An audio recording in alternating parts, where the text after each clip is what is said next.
Hi guys, I'm Prakshal and welcome to the Now podcast. Today we have Karan Singh Magic. Thank you Karan for being on the show. Thank you so much for having me, man. So, how did Karan Singh become Karan Singh Magic? How I'm did so that- curious to know. I think I actually didn't make Karan Singh Magic. A friend of mine did.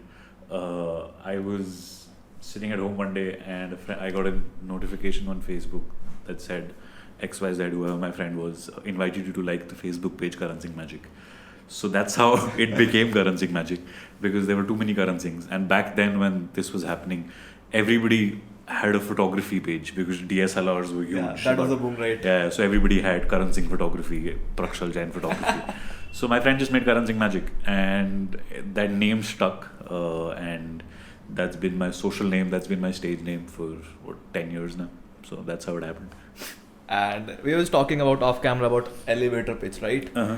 So that is the question like Steve Jobs asked people. You just told me, what do you do? So I want to ask, What do I do? what do you do? I'm a psychological illusionist. I mix modern magic with traditional psychology. And when you fuse the two, you can give the illusion that you read minds. So yeah, that's what I do. And do you think like reading people mind or giving that illusion helps you to build better relationships off stage and get a better view of like from where the people are coming from?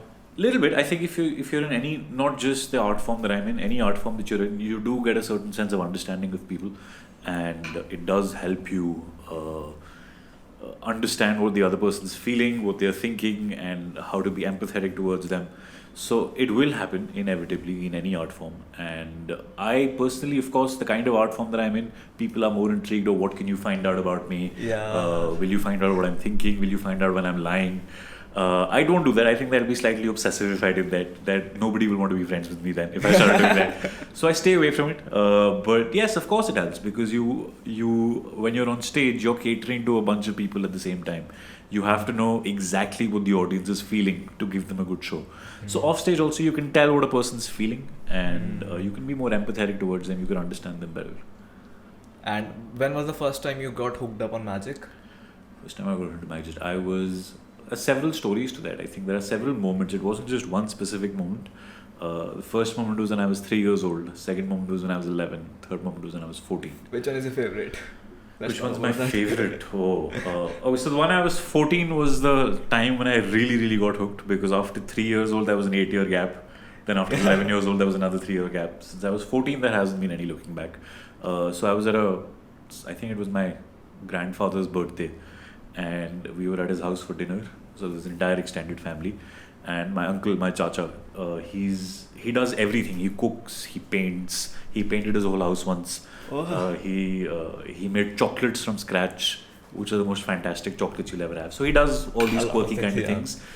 He showed my mom a trick just out of hobby. He's not a magician. He just learned a couple of tricks, and he showed my mom.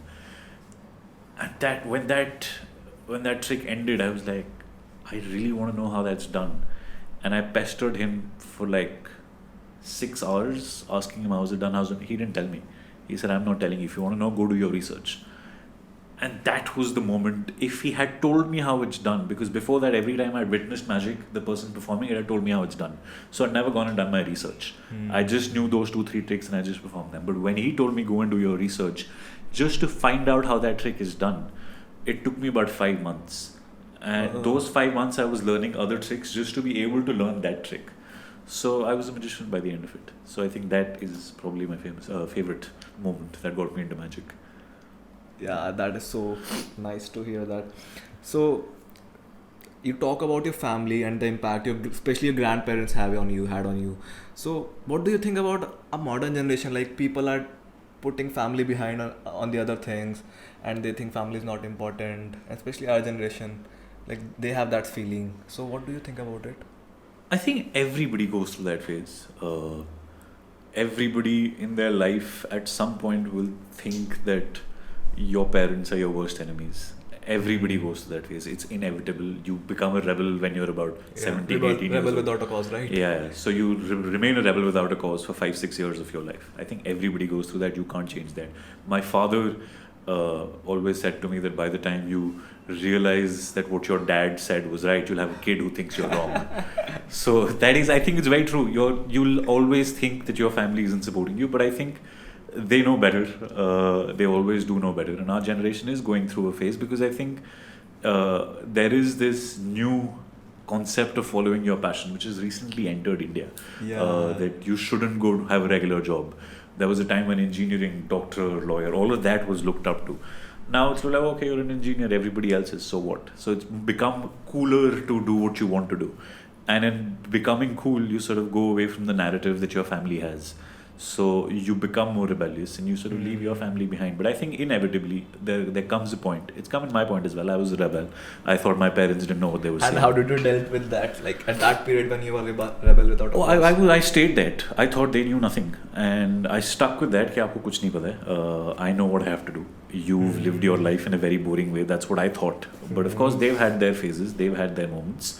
But by the time you sort of turn 23, 24, and you're sitting at home when there are no shows and you're thinking, okay, my mom and dad probably were right when they said koi aur naukri kar lo. But no, I think the rebellious phase also pays off. If you do it properly, if you do it with respect, if you do it with love, that will pay off. Because inevitably, if you are really serious about something, then your rebel it'll find a cause. And then that cause will be what you live for. And then your parents also realize that, okay, this kid's doing something he wants to do, and then they'll support you. And then it becomes this sort of happy relationship where you realize they were also right. They also realize at some point even you were right. Because they've lived in a period where times are different. Now times are different. So it's good to be a rebel, but it's best to find a cause as soon as you can. When was your parents understood that your rebel was for a good cause and you have made something out of it? So once I finished college, I mean, I never finished college, but then once I said that, okay, I just want to do this, my mom said, okay, you have 1 year.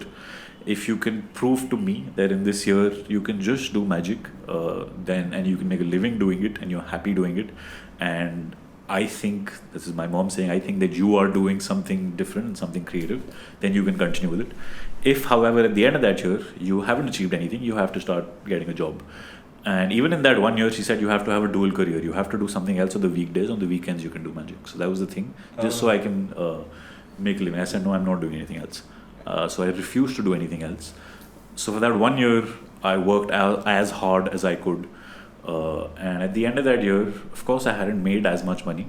But she realized. So yeah, both of them realized that I'm doing something. So now, ever since then, my mom has said every year you have to do something new. You have to come up with something new. You have to better yourself. And my dad says you just have to earn money. So there's a nice little balance. So now they're happy. I think for the last 5-6 years, they've been pretty happy. I've been earning money. I've been doing shows. I've been reinventing myself as much as I can. So yeah. And are you happy? I am more than happy because I'm not qualified to do anything else. If this wouldn't have worked, I wouldn't have been able to do anything because I love this. I love entertaining people. I love being on stage. I love performing. So I'm more than happy. Does it get monotonous or maybe frustrating when people are constantly asking you to perform a magic trick or trying to read their minds? Not at all, yaar. I think I've worked my entire life to be able to perform for people. So if someone says that do a trick, it's the happiest moment. I never say no. There'll be certain situations which I'll have to say, okay, abhi nahi, thodi der mein. But I'll always end up doing it. It'll never be like, no, I'm not performing. Because I've worked my life for it. If someone is wanting to look at it, then I have no business saying no.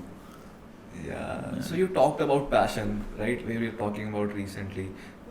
So there's a concept you talk about. Passion is just like falling in love. And the title sounds so intriguing. Tell me about it. It is like love because when you're sort of 11, 12 years old and you develop hormones and you get attracted to somebody, you have that feeling, okay, this is the person I want to spend my life with. But usually that's a juvenile, stupid idea.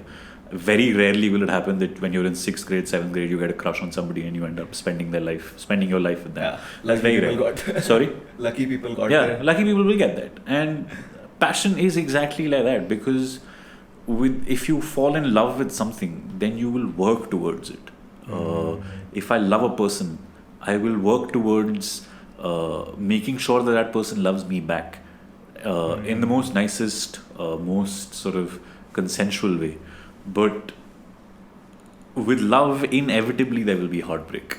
You can't have love without heartbreak. The person you love the most will break your heart the most, even if you spend your life with them, because the tiniest of their actions will have an impact on you. The person you love the most, if for one day they don't talk to you, by the end of the night you're thinking, oh, why did this person say this? Why hasn't he or she spoken to me? Why has this happened? It's only because you love them and you care so much. So you have to care so much about your passion that the tiniest of things matter to you. So if I'm a magician, when I started, I used to do card tricks. If the cards fall to the ground when I'm practicing, or even when I'm performing, I've been on stage and cards have fallen on the ground. That's an embarrassing moment. And I've had my heart broken by my passion in that moment. But that is so important. Not unless you get your heart broken will you realize how much you care for it. If at that moment I was like, just the cards have fallen, what's the big deal? I would have realized that that's not love. That's not true love. You have to truly love what you're doing, because it has to be the last thing you think about before you go to bed. It has to be the first thing you think about when you wake up in the morning. Only then will you have a successful relationship. Otherwise, you can't do it alone. Your passion is a part of you. It's an extension of you. But I think it's easy to find love in both the cases, like relationships and passions. People are so intrigued by things like you're doing magic. So I'm so intrigued, I want to do magic. I want to create a passion out of it. But it is hard, so much hard to get, like, continue it and get strict with it. So what do you think about it?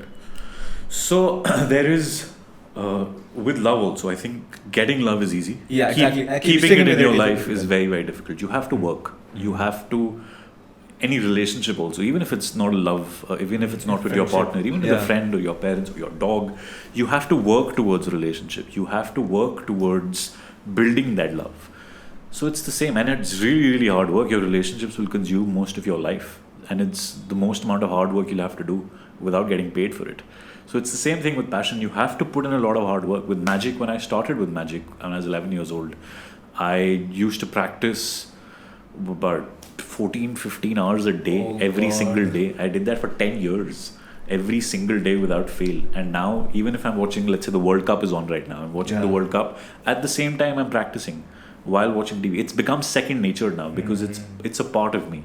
It's not something I have to think about doing. I'm just doing it. You're constantly working, you're constantly thinking, you're constantly coming up with new ideas. For example, if you watch a TV show, let's say you watch Game of Thrones or Sherlock or Sacred Games or whatever, you're watching it for the entertainment.